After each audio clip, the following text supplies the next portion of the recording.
Alhamdulillah Rabbil Alamin. Nahmaduhu wa nasta'inu wa nastaghfiruh wa na'udzu billahi min syururi anfusina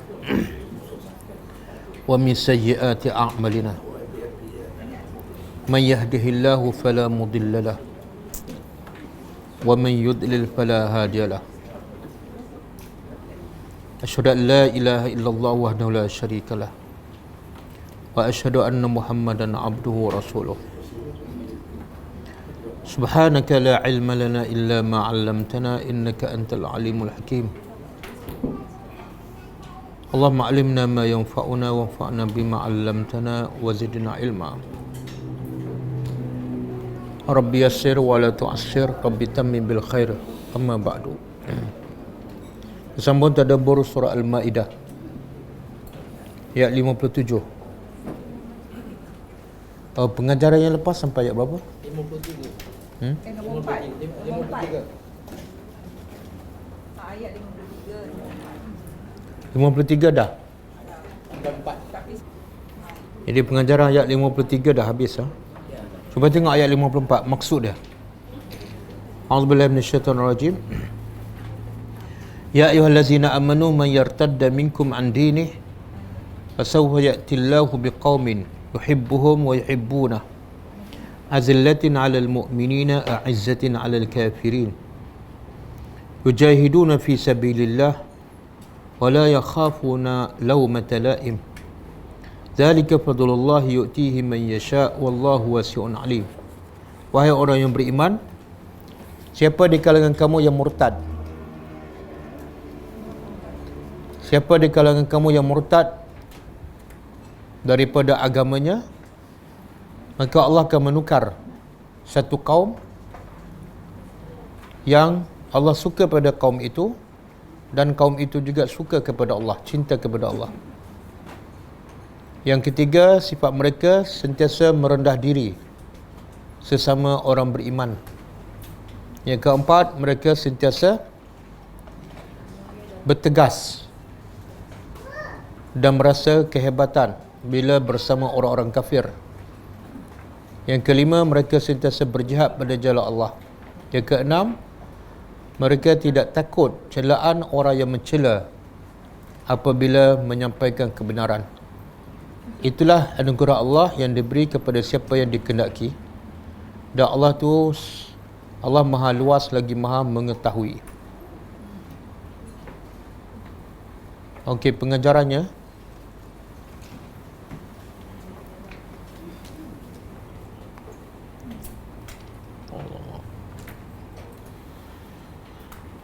Pengajaran yang pertama,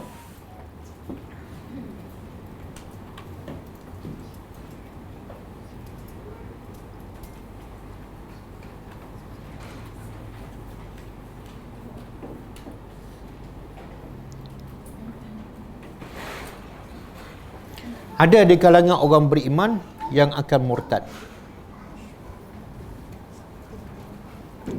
Ada di kalangan orang beriman yang akan murtad.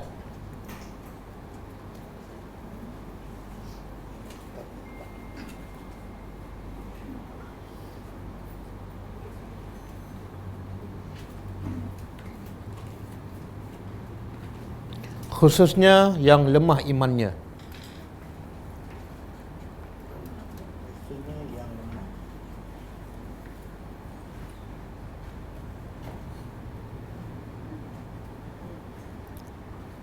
Yang kedua,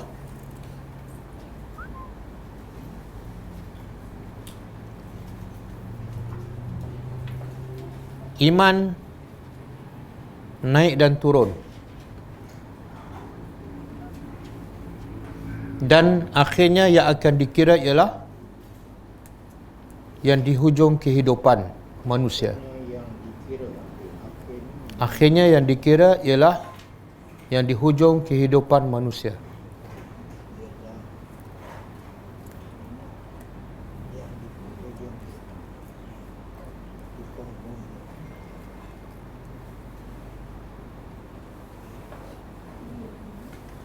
Maka jagalah iman anda dan istiqamahlah. Jagalah iman anda dengan beristiqamah mentaati Allah sepanjang masa. Beristiqamah. Ustaz, beristiqamah. Dengan beristiqamah untuk taat kepada Allah. Untuk taat kepada Allah sepanjang masa.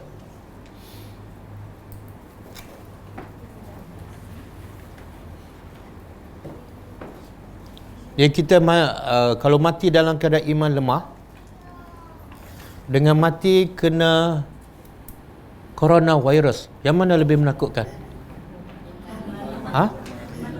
Cakaplah betul. Tapi yang mana kita lebih berhati-hati? Mana kita ni takut pada benda yang tak perlu ditakuti. Yang patut kita takut ialah masa mati tu iman lemah ataupun tak. Kalau kita ditimpa, minta dijauhkan, ditimpa coronavirus, kemudian masa tu kita beriman dan mati, okey tak? Okey.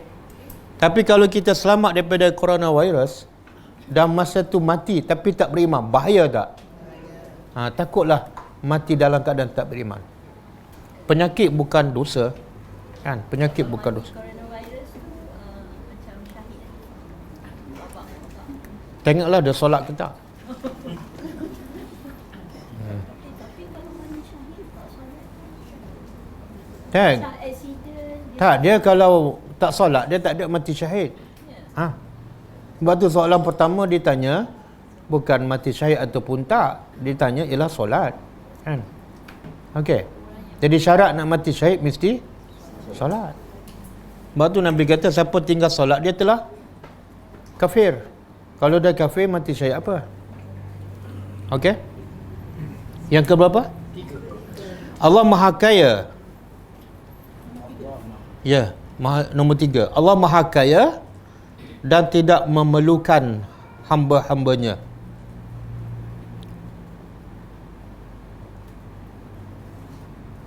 Walaupun semua hambanya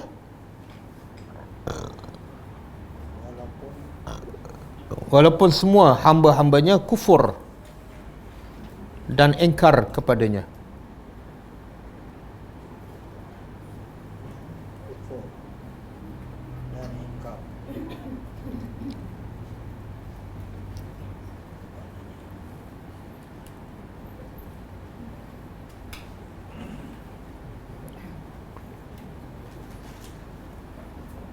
Nombor 4.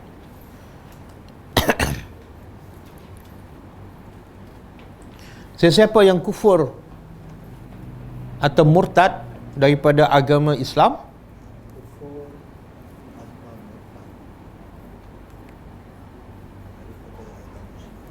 sedikit pun tidak merugikan Allah.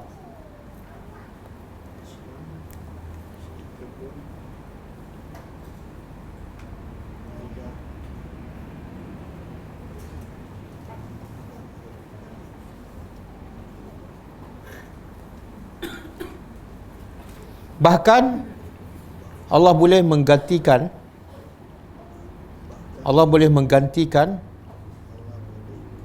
mereka yang kufur kepadanya gantikan mereka yang dengan kaum yang baru dengan kaum yang baru, yang sentiasa cinta kepada Allah. kaum yang baru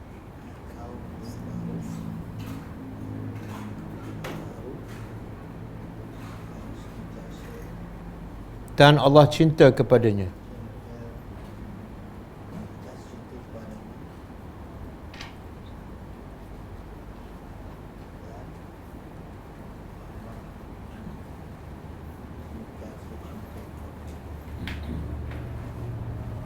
Yang keberapa?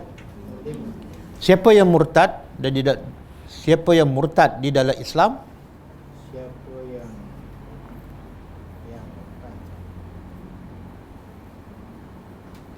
di dalam Islam, maka hukumnya hendaklah dibunuh. maka hukumnya dia hendaklah hendaklah dibunuh oleh pemerintah Islam.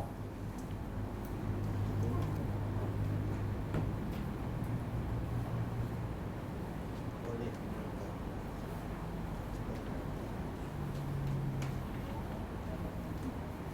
Yang ke berapa? 6. Yang ke-6.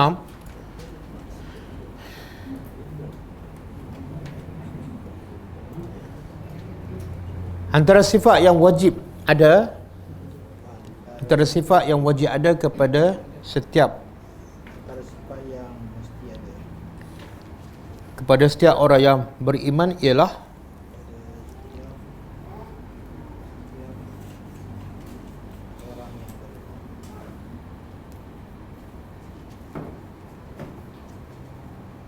ialah hendaklah berkasih sayang hendaklah di antara sesama Islam, antara sesama Islam. sesama Islam.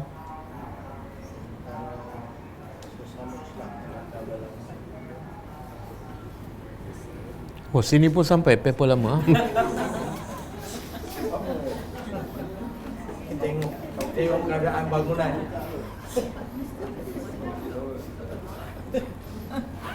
Ingat kawasan taman je.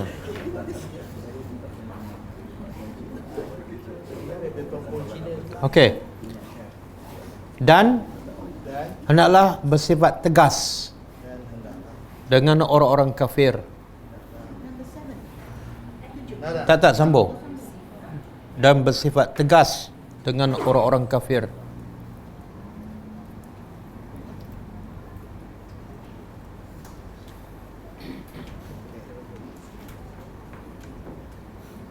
Yang ke berapa?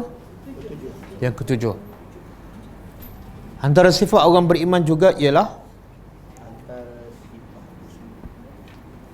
antara sifat orang beriman juga ialah Beriman juga hendaklah sentiasa ialah berkorban sentiasa berkorban dan berjihad dengan harta dan jiwanya dan berjihad dengan harta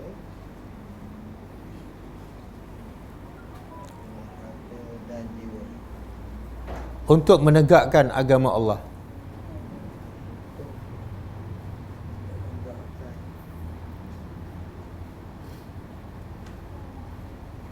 agama Allah.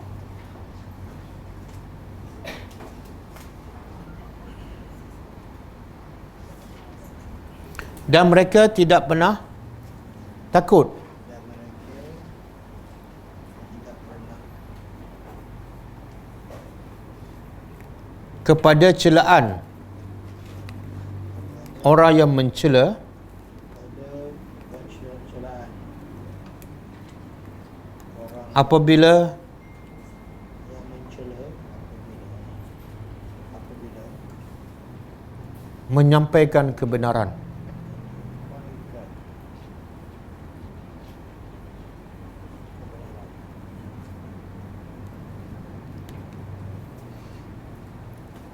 tidak pernah takut pada celaan orang yang mencela. Kalau jenis penakut kan, takut orang kata, nak sampai pun takut orang pulau, itu belum orang beriman. Ustaz, boleh tolong explain sikit sikap tegas tu kalau orang tak apa makna sikap tegas? Sikap tegas ialah kita pertahankan prinsip kita, prinsip akidah kita, iaitu beriman kepada Allah dan kita yakin agama kita adalah agama yang benar. Tidak ada kompromi, tidak ada tolak ansur dalam mempertahankan prinsip agama. Dan juga jangan menunjukkan rendah diri ataupun kita ni lemah di hadapan orang kafir. Kena rasa kita hebat, kita kuat, kita benar.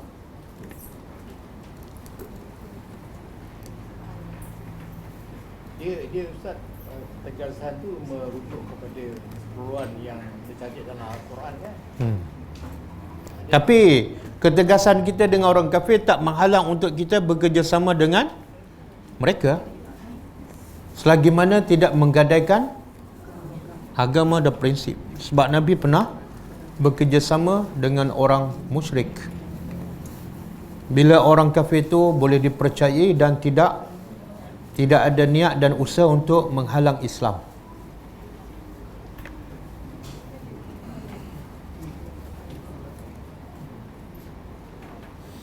Okey.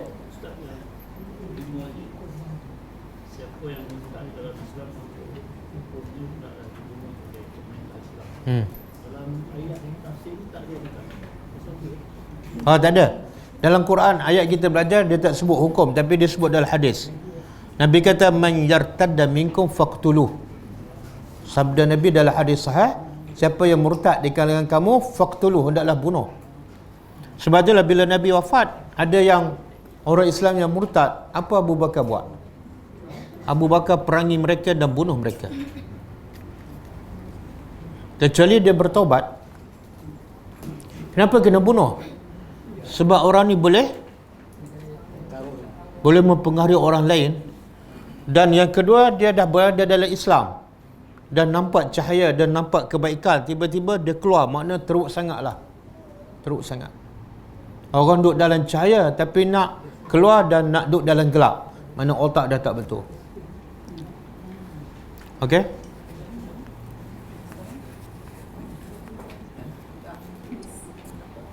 Tapi yang boleh bunuh siapa? Pemerintah. Kita tak boleh. Jumpa jauh murtadkan, tikam. Tak boleh.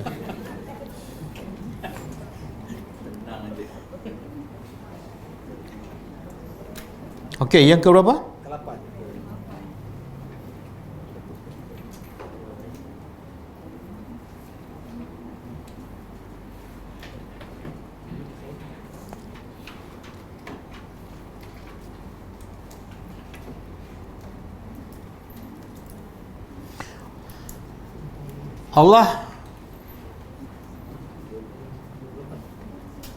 Allah memiliki sifat cinta.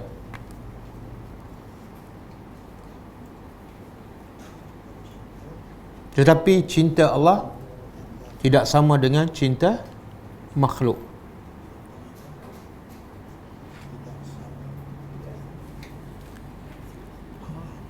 Cinta kita pada orang terbatas tak? Terbatas. Kita cinta ni kepada siapa?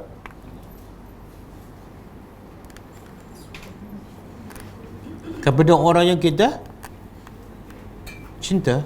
Kalau orang tak cinta pada kita, kita boleh cinta tak? Lepas tu yang kedua, bila kita cinta pada orang, kita boleh bagi semua tak yang dia nak? Tak boleh. Dalam 10, satu je bagi. Tapi Allah kalau cinta pada hamba-Nya, Allah boleh bagi apa saja tak? Ya.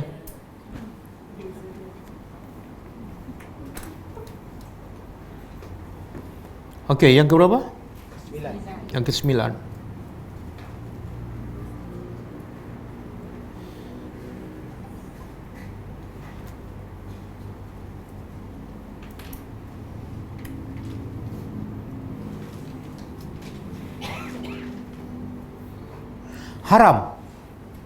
Haram orang beriman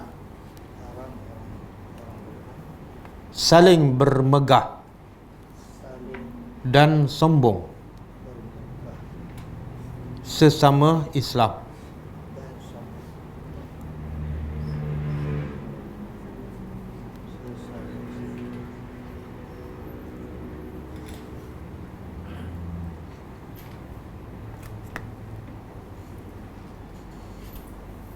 Apatah lagi menyakiti mereka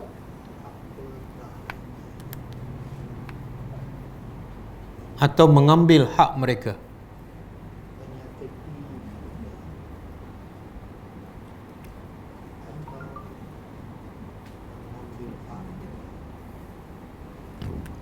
Ambil hak orang.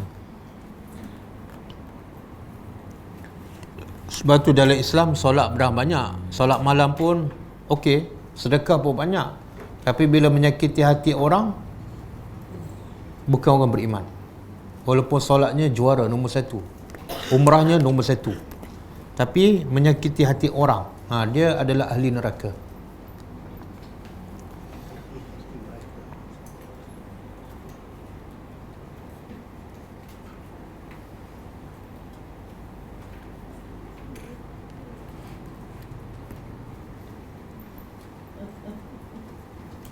Okey. Habislah. Banyak ni. Saya ringkaskan. Cukup lah? Panjang, banyak lagi. Ada berapa ni? Ada sampai 18. Pengajaran. Saya bagi berapa je tu? 9 je. Separuh. Sebab saya tahu kalau saya bagi semua, ramai yang akan tertidur. Okey, kita sambung. A'udzubillahi minasyaitonirrajim. Ya ayyuha, wahai allazina, orang-orang yang amanu,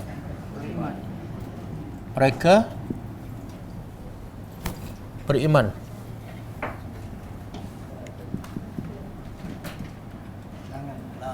La tattakhizu, janganlah kamu menjadi ataupun mengambil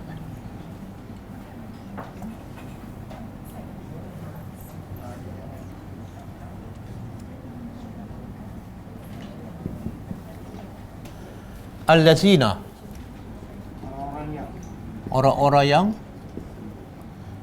ittakhazu, mereka menjadikan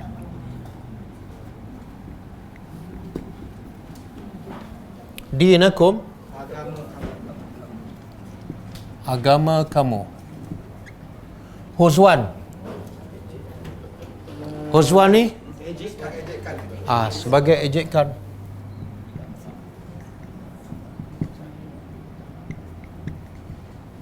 Walaiban, dan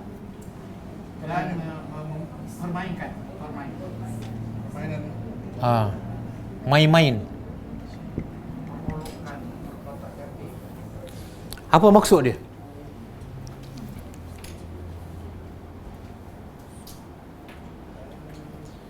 Macam mana orang menjadikan agama Islam tu sebagai bahan ejekan? Yang kedua, laiban, permainan. Dia permain, huzwa ni makna mengejek, sama ada dengan lidah, dengan bahasa ataupun dengan perbuatan. Contohlah, dia kata agama Islam ni ketinggalan zaman. Agama Islam ni hanya sesuai di padang pasir. Itu termasuk. Kalau laiban dalam bahasa Arab ialah satu perbuatan yang tidak ada tujuan. Apa saja perbuatan yang sia-sia dan tidak ada tujuan, maka dia panggil laib, permainan. Contohlah, nanti dia akan sebut ni. Dia permainkan agama, tapi lepas ni Allah sebut antara bentuk agama yang dipermainkan oleh orang Yahudi ialah solat. Dia kata apa? Apalah orang Islam ni main-main. Apa dia? Solat berdiri, rokok, sujud, bagi salam. Dapat apa lepas tu? Dapat apa? Lepas solat dapat apa? Lepas solat, pahala orang kafir tak percaya. Dia hanya percaya pada benda yang nampak kan. Jadi dia kata lepas solat tak dapat apa-apa. Dia kata main-main je orang Islam ni. Dia pergi kerja, akhir bulan dapat gaji. Itu bukan main-main. Boleh faham? Jadi sebenar bukan orang kafir je beranggapan macam tu. Orang Islam pun ada. Dia kata apalah solat, bukan kaya pun. Itu bentuk permainan. Tunggang terbalikkan. Miskin juga tak naik pangkat. Aku tak salat, terus naik pangkat. Okey? Banyak macam tu kan? Sebab apa? Sebab dia orang Islam tapi perangai macam orang Yahudi. Yang peringkat awal permainkan agama Islam siapa ni? Minal lazina. Dari kalangan al-lazina, orang-orang yang mereka diberi kitab. Min qablikum, dari Hari sebelum kamu. sebelum kamu ni siapa? Ha? Tak, kamu tu ialah orang musyrikin Mekah dan orang kafir di Madinah. Jadi Allah kata, orang-orang yang diberi kitab, iaitu Yahudi dan Nasara, sebelum orang musyrikin Mekah dan orang Yahudi yang ada di Madinah, sebelum tu dah mereka permainkan agama. Mereka permainkan para Nabi kan. Dia kata Nabi Nuh gila buat kapal di tengah pekan kan.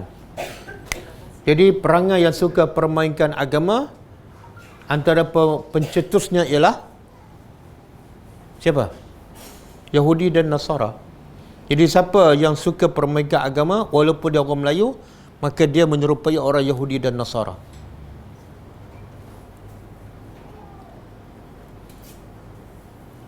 Okey. Di sini kenapa Allah sebut ni? Orang yang diberi kitab. Allah tak kata Yahudi dan Nasara. Bila sebut diberi kitab, kita faham, iaitu orang Yahudi dan Nasara. Kenapa Allah tak sebut terus je? Minal Yahud wan Nasara. Tadabbur. Faham soalan? Ya, Nasara Kristian. Ni, bila sebut diberi kitab, dua je. Satu, Yahudi. Yang kedua, Nasrani. Nasrani ni Kristian lah.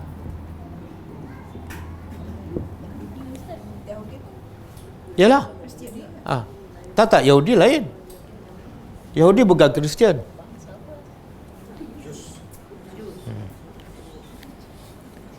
Soalan. Faham tak soalan?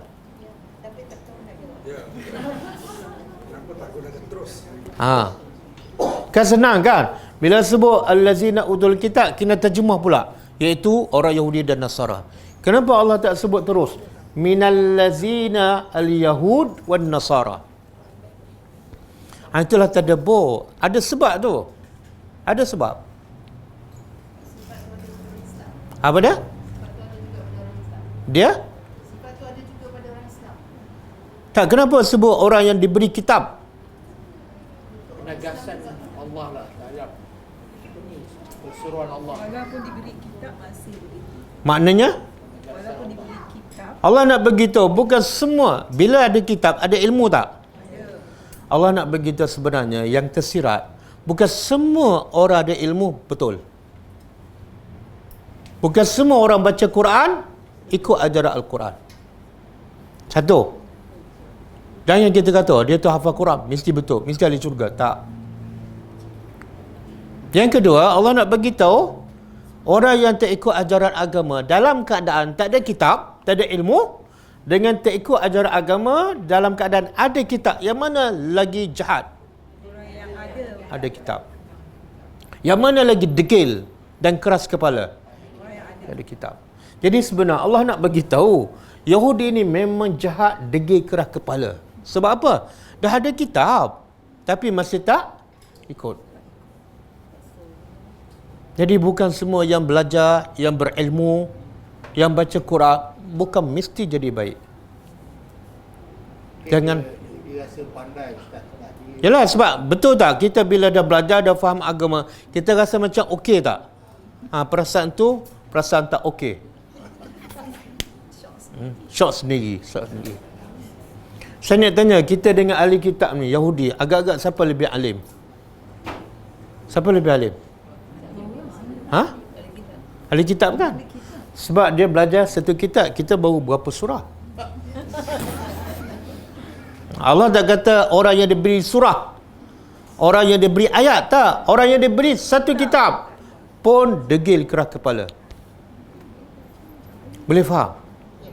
Yang ketiga, Allah nak beritahu apa?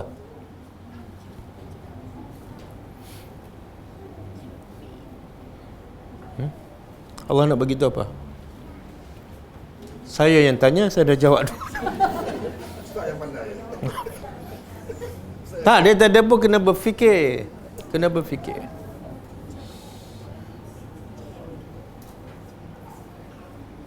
Allah nak beritahu mereka diberi kitab dan mereka mendakwa mereka beriman dengan kitab mereka. Sebenarnya Allah beritahu mereka tak beriman dan tak ikut pun kitab mereka. Kalau mereka ikut kitab mereka, apa akan jadi? Mereka akan jadi orang beriman. Mereka akan ikut Quran pula lepas tu. Bila mereka mendakwa ikut kitab, tapi lepas tu tak ikut Quran, bila Quran datang, maknanya Quran pun tak ikut, kitab mereka pun tak ikut. Kenapa? Sebab kitab mereka dengan kitab Quran ada tak percanggahan? Tak ada. Bahkan Quran mengiyakan apa yang dalam kitab. Kalau bukti kamu beriman dengan kitab kamu mesti beriman pula dengan Al-Quran. Sebab tak ada percanggahan. Jadi Allah nak berkata apa? Sebenarnya kitab kamu pun kamu tak beriman. Boleh faham? Jadi ada tak orang Islam mengaku beriman dengan Quran, tapi bila kita baca Quran, akhlak Quran tak sama dengan akhlak dia. Kan? Makna jangan percaya pada orang macam ni. Allah kata jangan khianat, dia khianat. Orang kata jangan ambil hak orang, dia ambil hak orang. Boleh faham? Ini tak ada kaitan dengan isu semasa.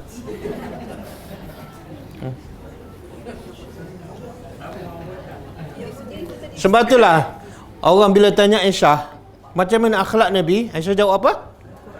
Quran. Quran kata tunaikan amanah. Nabi pun tunaikan amanah. Walaupun pada orang kafir. Quran kata jangan ambil hak orang, jangan zalim. Nabi tak ambil hak orang walaupun daripada orang kafir. Jadi akhlak Nabi dengan akhlak Quran sama. Tapi sekarang sama tak akhlak orang Islam dengan akhlak dalam Al-Quran? Tak sama. Ini yang Allah nak tegur ni. Ada kitab tapi tak ikut pun. Dan wal kuffar dan orang-orang kafir. Allah sebut dua, diberi kitab kemudian orang kafir. Kafir tu tak ada kitab. Kafir tu memang tak ada kitab. Kafir tak ada kitab kan? Yang ahli kitab ni yang diberi kitab kafir ke Islam? Yahudi, Nasar. Ni yang diberi kitab ni kafir ke Islam? Kafir ke Islam? Saya kata kafir ke Islam, dia kata ahli kitab. Saya dah bagi jawapan dah. A kafir, B Islam. Jadi orang yang diberi kitab ni kafir ke Islam? Kafir kan? Tapi lepas tu Allah sebut orang-orang kafir. Seolah yang diberi kitab ni tak kafir. Faham? Tapi sebenarnya yang diberi kitab pun kafir. Kenapa Allah sebut pula yang di sana juga kafir? Faham soalan? Penegasan apa? Faham soalan? Itu biasa tu. Sebenarnya Allah nak beritahu yang ni pun kafir. Yang ni pun kafir, tapi dua kafir ni berbeza. Berbeza. Apa perbezaannya?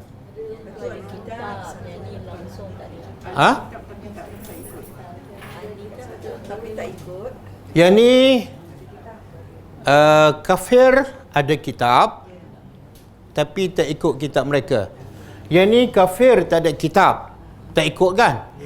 Jadi yang antara dua kafir ni yang mana lebih teruk? Kalau kita baca surah Fatihah, ada dua jenis golongan kafir kan? Dua kan? Hafal Fatihah. Okey, apa dia? Orang kafir, dua golongan orang kafir dalam Al-Fatihah. Satu al-maghdubi alaihim, yang dimurkai. Yang kedua bukan sesat. Al-maghdub yang dimurkai. Yang kedua yang sesat. Okey, dua kan? Dua-dua kafir. Yang mana al-maghdubi alaihim? Yang diberi kitab. Yang mana ad-dhalin? Jadi Allah sebut yang mana dulu? Al-maghdub dulu ataupun ad-dhalin? Itu ada maksud tu. Kenapa Allah sebut al-maghdub dahulu? Sebab Allah nak bagi yang paling teruk antara dua kafir ni ialah yang diberi kitab. Dah ada ilmu, ada panduan, ada hidayah, ada cahaya ke depan, tapi tak nak ikut. Allah sangat murka. Yang kafir ni waladhdallin, tak ada kitab, sesat. Pun Allah murka, tapi taklah seteruk yang ni. Boleh faham? Ni yang kat luar tak belajar, sesat. Yang kat dalam belajar tapi sesat juga. Yang mana lebih Allah murka? Contoh. Contoh. Ingat bila kita baca surah Al-Fatihah, bila baca Al-Maghdubi Alaihim, ingat mungkin kena pada kita. Banyak tak ilmu yang kita belajar tapi tak amal. Allah murka. Okey? Satu. Yang kedua, Allah nak bagi tu perbezaan dua kafir ni. Apa dia? Dua kafir ni yang ada kitab hukumnya berbeza. Iaitu sembelihannya boleh makan. Dan orang lelaki Islam boleh kahwin dengan wanita ahli kitab. Tapi sembelihan orang kafir yang tak ada kitab, tak boleh makan. Kemudian orang lelaki Islam boleh tak kahwin dengan wanita kafir? Tak boleh. Ada perbezaan. Okey. Kemudian awliya. Awliya apa dia? Pemimpin. Ataupun pelindung. Apa yang Allah larang dalam ayat ni? Apa yang Allah larang?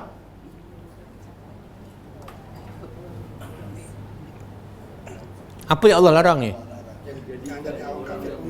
Jangan jadikan orang yang menjadikan agama sebagai bahan permainan, bahan ejekan. Jangan ambil dia sebagai pemimpin. Siapa ni? Sama ada orang Yahudi, Nasara ataupun orang kafir. Jangan ambil dia sebagai pemimpin. Boleh faham? Makna kafir mana ni? Kafir mana yang tak boleh ni? Dia ambil sebagai pemimpin. Yang menghina, yang mempermainkan, yang mengejek agama. Ya. Okey? Wattaqullah, dan bertakwalah kepada Allah. In kuntum, Jika sekiranya kamu adalah orang yang beriman. orang-orang beriman. Apa makna takwa?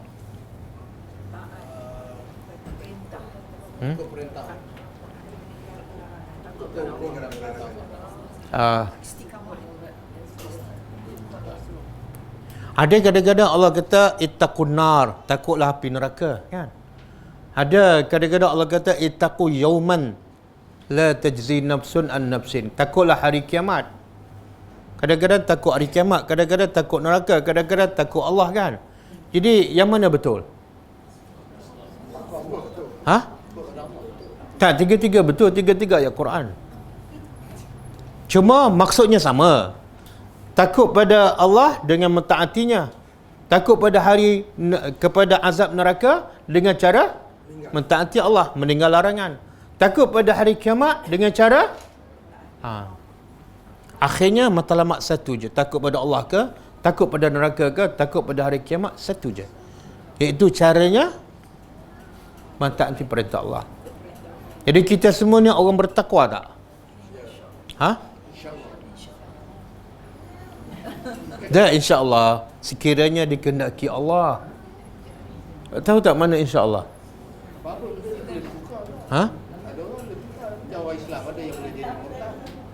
Insya-Allah, yang kedua makna dia akan datang.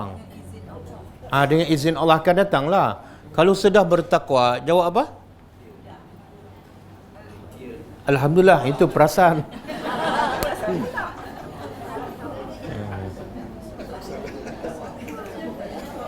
Jadi nak jawab apa? Sebab kadang-kadang kita kata kita perasaan kita orang bertakwa, bila tengok sifat orang bertakwa dalam Quran, rupa-rupanya tak ada. Kan? Allah sebut tak sifat takwa dalam Quran? Cuba sebut. Kalau tak ingat, mana tak ada lah tu. Mana boleh kita ada sifat yang kita tak tahu? Apa dia? Macam yuhib buku. Tak, kita pernah belajar surah Ali Imran dah ke? Belum, patutlah. Allah kata orang bertakwa ni pertama apa dah? Allazina yunfiquna fis sarra'i wad dharra. Suka infak. Sentiasa infak ketika senang dan susah. Makna infak dia bukan bermusim. Senang dia bagi, susah pun. Okey, ada.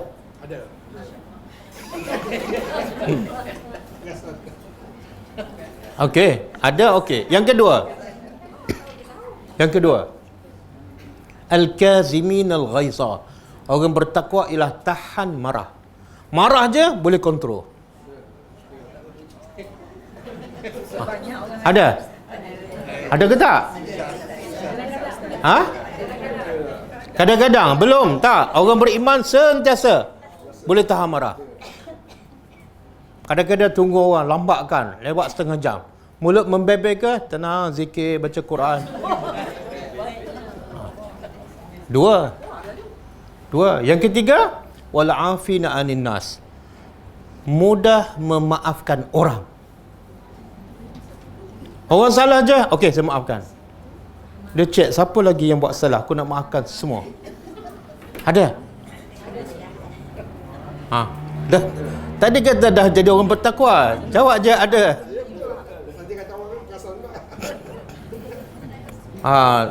Tak ada siapa yang buat salah kecuali dia maafkan. Boleh? Tapi sifatnya Ali Imran pada orang kafir Ustaz. 31. Oh, baru tahu susah. Sebab itulah baca Quran tak faham. Jadi kita ingat takwa ni senang. Buat yang Allah suruh, tinggal yang Allah. Rupa-rupa Allah bukan suruh solat sahaja, bukan suruh zakat saja, tak, suruh tahan marah. Allah suruh maafkan orang. Surah Ali Imran ayat 31. Betul? 31 ke? Betul?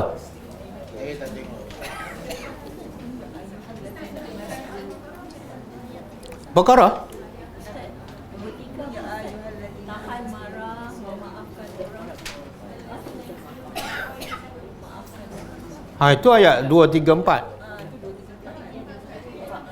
Al-Imran kata Tak. kepada Muhammad, jika kamu mencintai Allah, ikutilah aku. Saya Allah mencintai. Sorry. 31 Ustaz. Yang mengampuni dosa-dosa. Allah Maha Sorry, 134. Ali Imran 134. 134.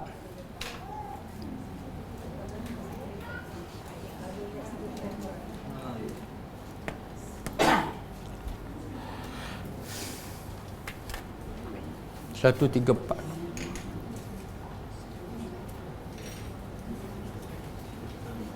Okey, ada lagi sifat orang bertakwa Allah sebut dalam Quran.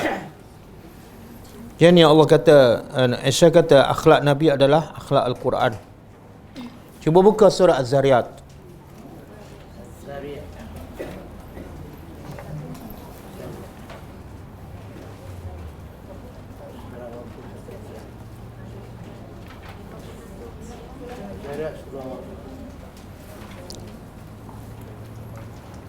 Ayat 15.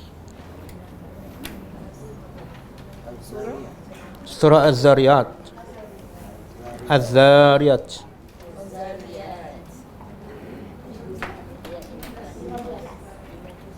Surah 51. Ayat 15 dan seterusnya. Surah 51. Ada jumpa? Allah kata apa? Innal muttaqin, sesungguhnya dengar, orang bertakwa dalam syurga dan sungai-sungai mata air. 15. Surah 51 ayat 15. Surah 51 ayat 15. Surah 51 ayat 15.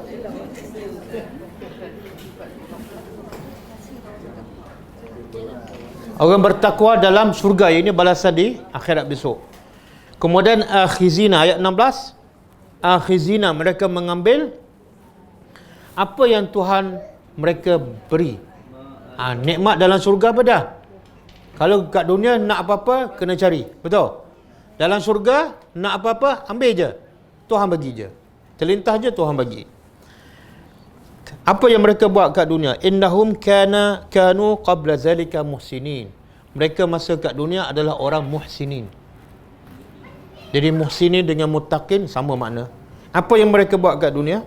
Ayat 17. Kanu qalilan minal laili ma yahja'un. Mereka waktu malam apa dah? Tidur sikit dan solat ada.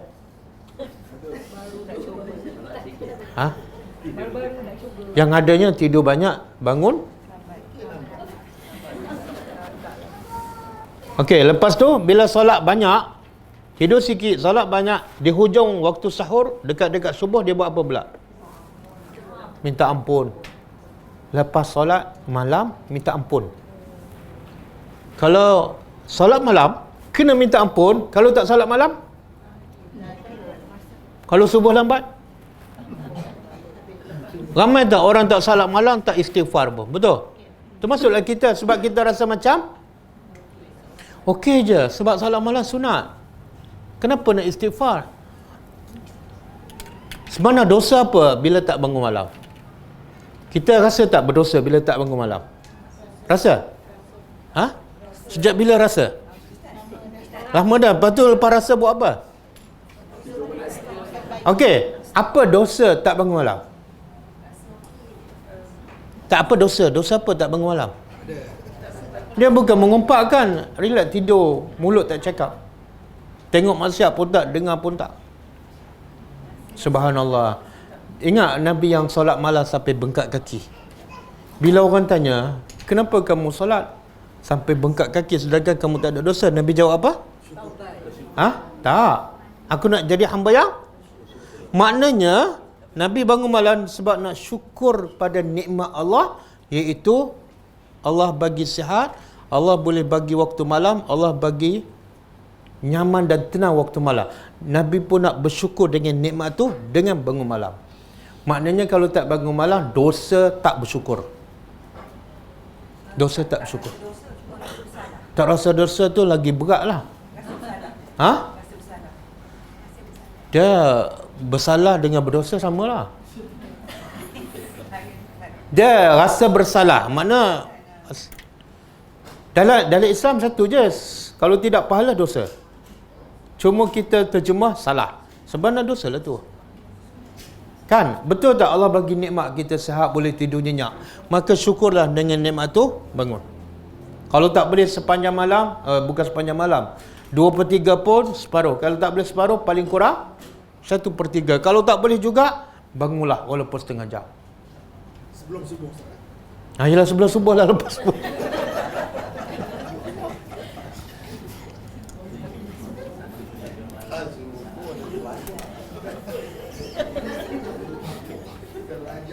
Biasa solat malam.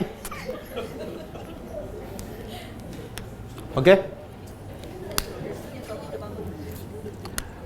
Boleh. Ada berapa tadi sifat bertakwa? Suka infak.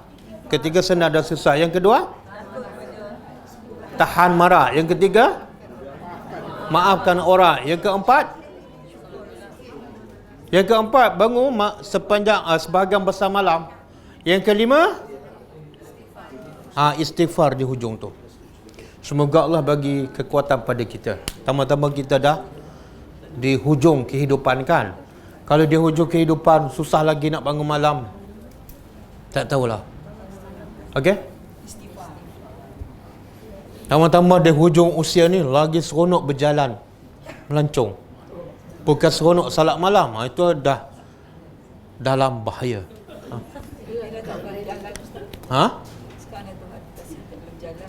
Oh, sebab ada corona virus baru tak nak berjalan.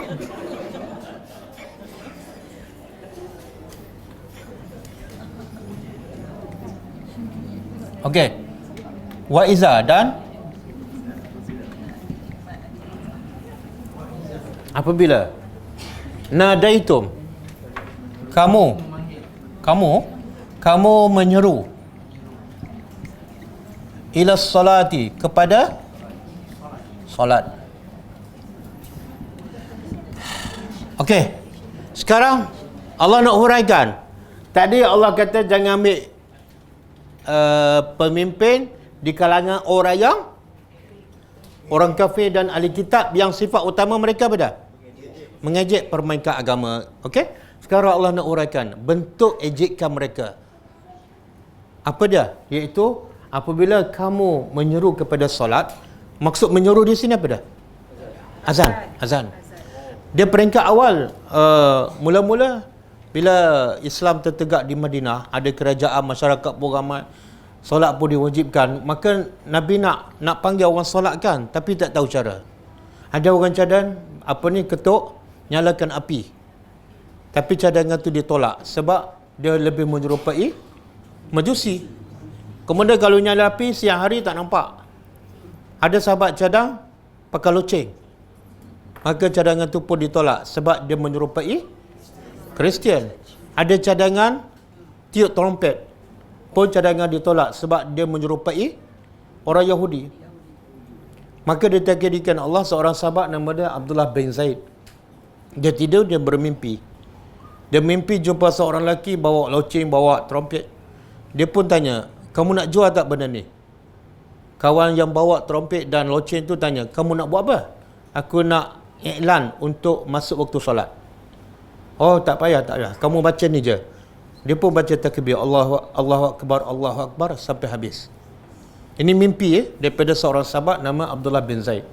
Jadi besok Abdullah bin Zaid beritahu pada Rasulullah. Rasulullah kata, inilah mimpi yang benar. Maka bermula daripada situlah azan dengan menggunakan lafaz yang kita dengar hari ini. Kan? Okey? Jadi bentuk permainan orang Yahudi kepada Islam ialah contoh solat. Bila dia suruh solat, apa mereka buat? Ittakhazuha, mereka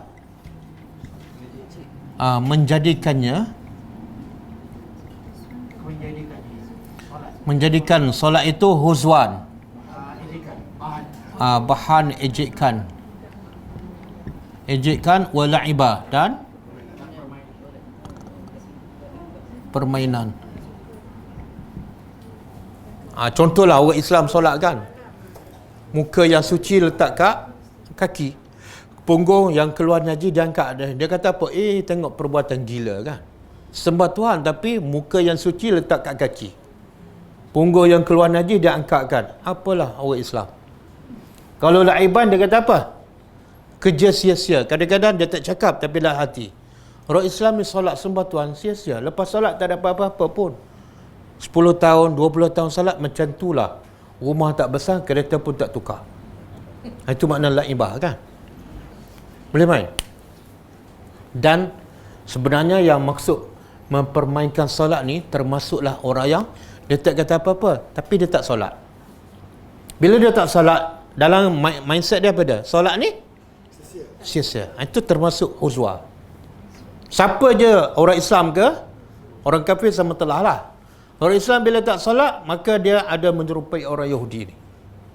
Pasti ada dalam kepala dia, solat ni tak memberi faedah. Kalau ada faedah, mesti dia solat.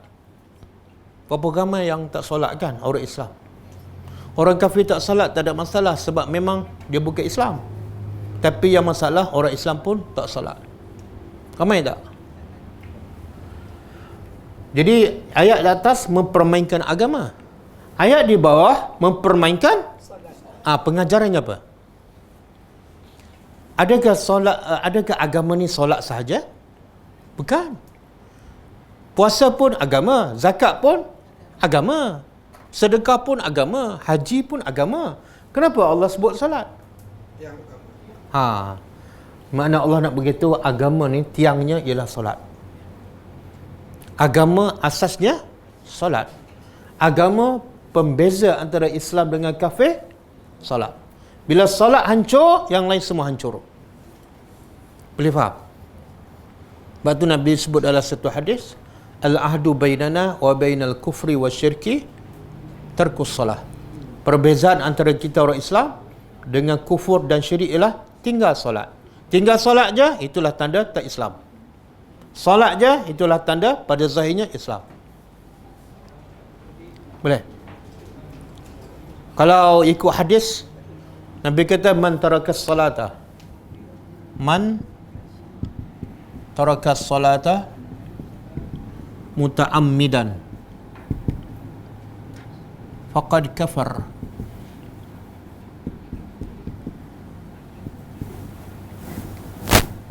Cuba terjemah. Man taraka tinggal. Taraka tinggal. Siapa yang meninggalkan salat muta'ammidan dengan sengaja. Nabi tak kata solat 2 waktu ke 3 ke, solat je. Tapi dia tinggal dengan sengaja, faqad kafar, maka sesungguhnya dia telah kafir. Ini mazhab Hambali, dia pegang pada hadis ni, siapa tinggal solat 1 waktu dengan sengaja, kafir. Kalau nak solat balik kena mengucap. Kalau dia mati masa tak solat tu, dia mati kafir. Mayat dia tak boleh dimandi, tak boleh dikafan, tak boleh ditanam di kubur Islam. Dan harta dia tak boleh diwarisi oleh anak dia. Sebab kalau anak dia Islam, dia kafir. Orang Islam tak boleh mewarisi harta orang kafir. Kalau dia anak, bapa tak boleh ambil harta dia. Sebab anak tu dah terkeluar daripada Islam. Habis nak tanam kat mana ni? Pandai-pandailah. Yang penting tak boleh tanam di kubur orang Islam. Sebab penting solat. Sebab tu Allah sebut, sini permainkan agama. Kemudian Allah huraikan. Contohnya, solat. Menunjukkan solat tu adalah gambaran agama. Yang dimaksudkan solat di sini adalah solat wajib, Ustaz. Yelah, solat wajib lah. Kalau tinggal solat sunat, lagi ramai orang kafir lah. Kalau tinggal solat sunat jadi kafir, lagi ramai lah. Tak. Ini yang tinggal solat wajib. Ustaz, tadi ciri orang takwa marah kan? Marah. Ada tak masa-masa yang marah itu dibolehkan? Dia marah ni sifat semula jadi. Sebab tu Allah kata sifat orang bertakwa bukan hilangkan marah, tahan. Apa makna tahan? Benda tu memang adalah, cuma kehebatan orang Islam boleh kontrol. Okey, boleh tak ada ketika kita marah? Ya, boleh. Tapi marah kita dalam keadaan kita kawal marah tu. Nabi pernah marah tak? Pernah. Tapi Nabi marah bukan kerana nafsu, bukan kerana, tapi Nabi marah kerana Allah. Sebab itulah bila Nabi marah kerana Allah, sampai satu tahap Nabi boleh hilang marah tu serta-merta.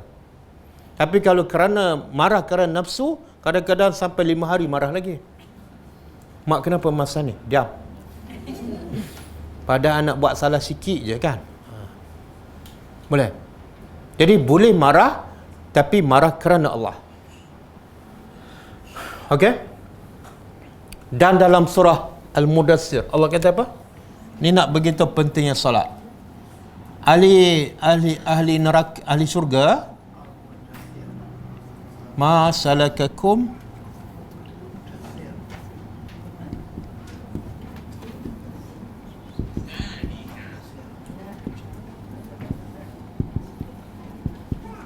ayat 41 ke?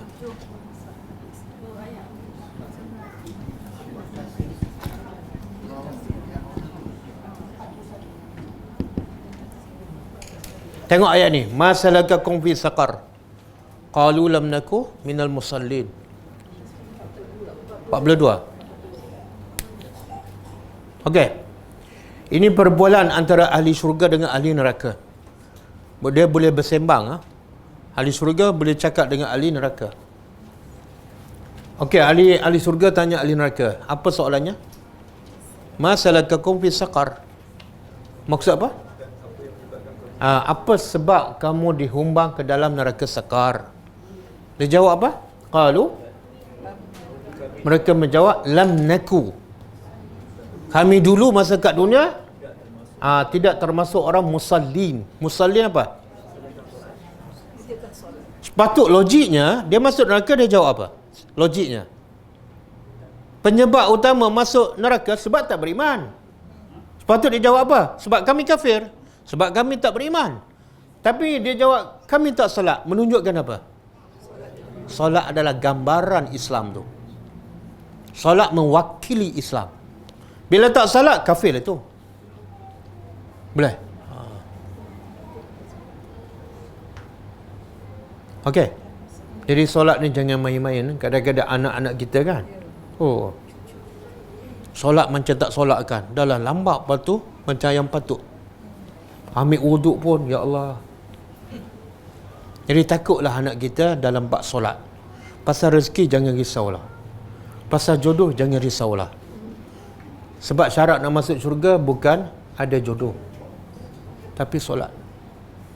Mana lebih risau? Anak tak solat ke anak tak dapat jodoh? Kak, cakap daripada hati. Ha? Dua solat Ustaz. Risau dulu. Risau dua-dua? Tak, saya tanya mana lebih risau? Cakaplah betul. Betul. Tapi dia orang solat Tapi ramai orang bertanya pada ustaz, "Ustaz, biasa soalan yang ditanya oleh ibu bapa ialah, Ustaz boleh tak cari jodoh anak saya?" Tapi tak ada orang tanya, "Ustaz boleh tak doa supaya anak saya solat?" Tak ada. Selama saya hidup tak ada soalan tu. Apa dah? Tak tahulah, saya rasa ramai yang tak solat daripada ramai yang tak ada jodoh. Betul? Betul kan? Tapi kalau dia solat tapi lambat macam Ustaz. Solat tapi lambat, dia termasuk permainkan solat lah. Tapi Ah. dalam waktu lagi tapi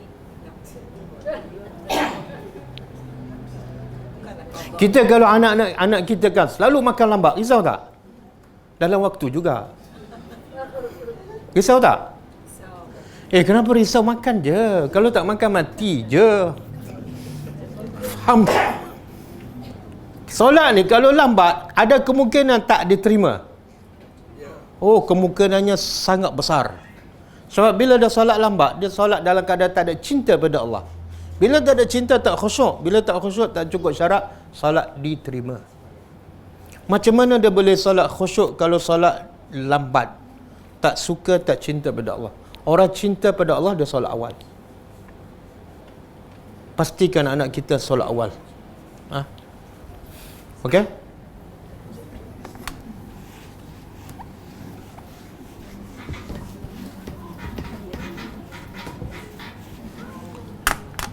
Okey, kemudian zalika, demikian itu.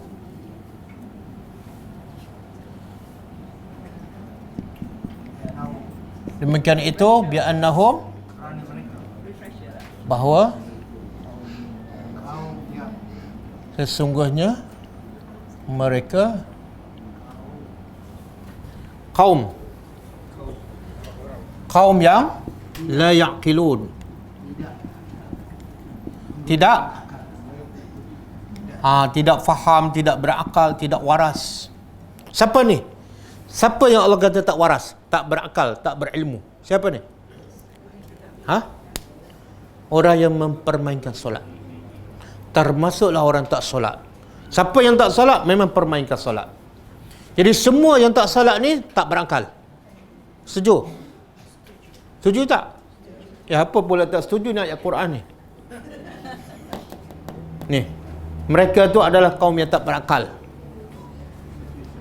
Ustaz, dia tu bukan permainkan solat, cuma dia tak solat. Permainlah tu. Dia anggap solat tu tak ada nilai. Permainlah tu. Kalau dia memuliakan solat, dia mesti solat. Tengok Quran mengajar kita, yang berakalnya siapa? Yang cerdiknya siapa?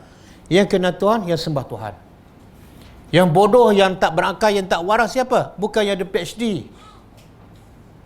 Yang tak kenal Tuhan, yang tandanya tak solat. Walaupun ada PhD, walaupun pemimpin, dia tetap tidak berakal. Mana boleh kita kata berakal sedangkan Tuhan dia tak kenal. Kan? Orang tak kenal mak bapak, berakal tak?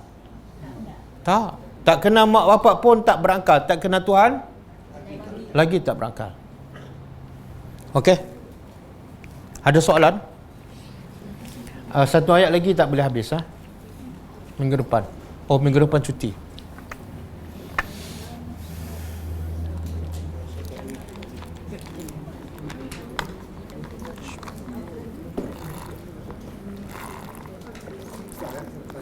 Tadi Ustaz mengatakan Tuhan ambil kira amalan kita jom-jom untuk kita lah. Apa status amalan kita yang awal? Dan kalau di hujung kehidupan kita, contohlah minta dijauhkan, kita tak solat, masa itulah mati, kan? Maknanya amalan kita yang kita solat 50 tahun semua terdelete. Semua terdelete. Sebab apa? Sebab bila di hujung tu tak solat, mana yang kita solat selama ni tak ikhlas. Bukti solat kita yang lama tu ikhlas ialah Allah jaga iman kita, maintain sampai mati. Bila tak ikhlas, Allah bongkar di hujung kehidupan tu. Ada soalan yang ada bertanyakan pasal bapa dia kata ada yang mengatakan ayat alam tara kaifa fa'ala boleh digunakan untuk mengelakkan bapa. Alam tara kaifa fa'ala rabbuka bi ashabil fil. Ada nas. Oh, ada orang kata boleh elakkan daripada penyakit coronavirus. Tak, itu cerita gajah, tak ada kaitan. Cerita tentera Abraha nak hancurkan Kaabah, tak ada kaitan dengan penyakit corona. Ini bahaya bila tak faham Quran. Tak ada dalil lah, tak ada dalil. Yang boleh selamatkan kita daripada semua musibah apa dia? Ha? Dengar Allah kata ni. Dengar Allah kata ni. Ma yaf'alullahu bikum, ma yaf'alullah bi'azabikum in syakartum wa amantum. Wa kana Allah syakiran alima. Tak apa sebab Allah nak menyeksa, mengazab kamu kalau kamu dah bersyukur, kalau kamu dah beriman. Tak ada sebab Allah nak azab kamu. Jadi nak selamat daripada semua bentuk azab ialah dengan beriman dan bukan dengan surah Alam Tara Kaifa. Boleh faham? Salah tu, salah. Ustaz ni kadang-kadang tak membimbing kita kepada kebenaran. Dan penghuni gua Kahfi kan, dia selamat tak dalam gua? Selamat daripada semua musibah. Sepatut dalam gua 309 tahun ada bahaya kan? Mana boleh duduk dalam gua lama-lama kan? Tapi Allah jaga tak dia? Jaga. Agak-agak dia baca tak surah Alam Tara Kaifa? Tak ada. Dia beriman kepada Allah, dia bersyukur, dia taat pada Allah, Allah jaga. Walaupun musuh banyak di luar, walaupun dalam gua tu bahaya, macam-macam bahaya, Allah jaga. Beriman kepada Allah, taat pada semua perintah Allah, selamat insya-Allah. Tapi ada tak ayat yang boleh melindungi kita daripada musibah yang Allah, musibah tu pun Allah yang turunkan.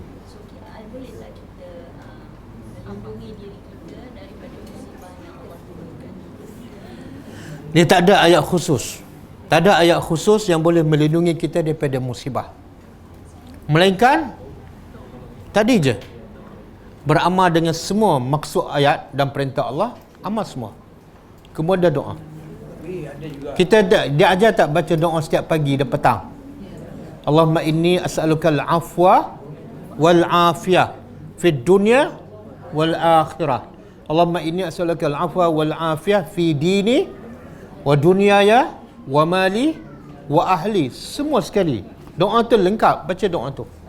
Dan Nabi suruh baca bukan bila ada coronavirus. Nah, Nabi suruh baca bila? Bila-bila, setiap pagi dan petang. Jangan takut pada penyakit tu baru nak zikir pagi petang. Tapi umumnya Ustaz dia orang kata 2/3 Al-Quran tu yang mengatasi semua masalah. 2/3 yang boleh. Tak semua. Semua, bukan 2/3. Wa nanzilu minal Quran ma huwa syifaa'un wa rahmah. Kami turunkan Al-Quran semua, bukan 2/3. Satu Quran tu adalah syifa dan rahmat.